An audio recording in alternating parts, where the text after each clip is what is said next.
Avec l'invité de Second Direct de l'actu qui est Laurent Cabrol, le monsieur météo de TF1 pour parler d'Europe 1, pour parler de la situation. Bonjour Laurent, merci d'être avec nous. Ça doit être la chaleur qui me tape sur la tête, il fait chaud, il fait très chaud, on annonce 40 degrés à Paris. Oui, Paris sera la ville la plus chaude avec Troyes et Auxerre aujourd'hui. C'est une prévision qui semble assez se justifier dans la mesure où déjà il fait 28-29 sur la capitale. Donc ça va continuer à monter tout l'après-midi. Le pic est prévu à quelle heure? En général, c'est vers 16-17 heures, parce qu'on parle de l'heure solaire. Vous savez, 16-17 heures à nos montres, il faut enlever 2 heures, ça fait 2-3 heures au soleil. Alors, est-ce qu'on est dans une situation exceptionnelle et est-ce qu'on est dans une situation de canicule?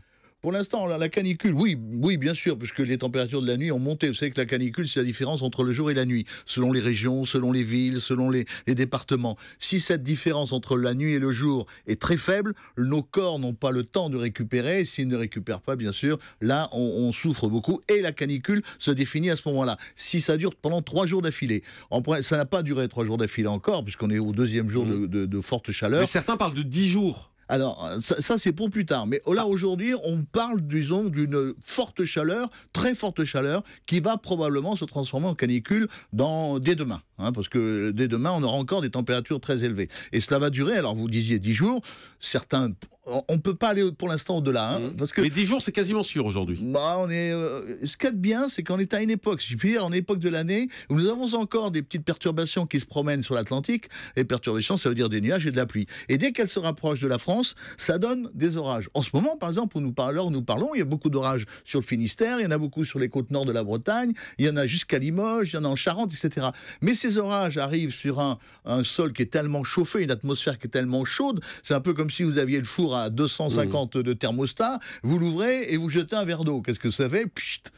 Et puis c'est fini. Eh bien là, les orages arrivent, les témoignages des gens sont assez surprenants, ils nous disent « Ah bah oui, il pleut et 5 minutes après, il n'y a plus rien ». C'est un peu comme les pluies tropicales, si vous voulez. Est-ce qu'on est dans une situation exceptionnelle? On est dans une situation exceptionnelle, on est dans une configuration de 2003. C'est pour ça que c'est inquiétant. C'est-à-dire, la perturbation sur l'Atlantique, en 2003, elle n'arrivait même pas à avancer jusque sur nos côtes. Maintenant, elle avance un peu. Ça, c'est le bon. Mais on a aussi un gros anticyclone sur l'Europe qui empêche toute arrivée de la pluie. Et donc, la configuration est la même. Et tout ceci entraîne des vents qui viennent du Sahara. Ligne directe, ils passent sur l'Espagne où il fait 44 degrés à Séville depuis 2 jours.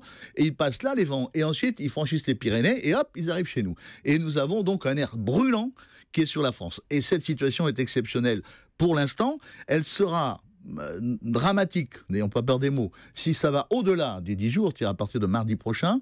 Dans l'immédiat, on en reste à, disons, une peur raisonnée et raisonnable. Peur raisonnée, est-ce que les températures peuvent encore monter dans les prochains jours? Ah, bien sûr. Ça peut aller plus haut que 40? Ah oui, parce que, vous savez, il y a des périodes où, par exemple, en 1947, il y a eu 15 villes au-dessus de 40 degrés. 15 villes au-dessus. Parce que là, les canicules, les grosses chaleurs, ça date pas de notre époque. 1947, 1952, 1983, 2003, 2006. Donc il y a eu des périodes régulières où nous avons eu ce type de température. Et des températures souvent plus élevées. Le record, c'est 44 degrés. 44 degrés à l'Est en 2003, 44 degrés en 1923 à Toulouse. Donc vous voyez, ces valeurs entre 40 et 44 qui nous font peur, on a raison, parce qu'à partir de 40, on a vraiment peur, ces valeurs-là ne sont pas si exceptionnelles que cela.